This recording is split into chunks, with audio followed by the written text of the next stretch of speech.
4 vjet më parë, Kremlini premtoi ta merrte Kievin për 3 ditë. Sot, Ukraina është ende në këmbë.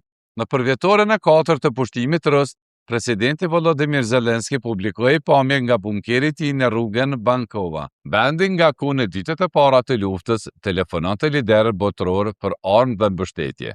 Putini nisi një sulm traditor. 4 vite më vonë, ne jemi këtu, tha ai, duke u referuar presidentit rus Vladimir Putin. Zelensky kujtoi rezistencën e qytetarëve që, në vend të flamurit të bardhë, ngritën blu e të verdhën.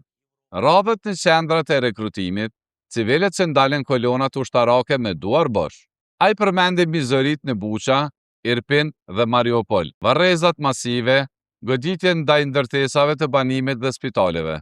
Por mesazhi i tij ishte edhe për fuqinë ushtarake që është transformuar nga jelek të dhuruar tek sistemet Patriot, Iris të NASAM dhe aeroplanet F-16. Ukraina sot prodhon mbi 3 milion dronë në vit dhe kryen operacione në thellësi të territorit rus. Sytë tanë janë të lodhur, por shpina jonë është e pathyer, thaj. Ndërsa lufta hyn në vitin e 5, Zelensky këmbgul.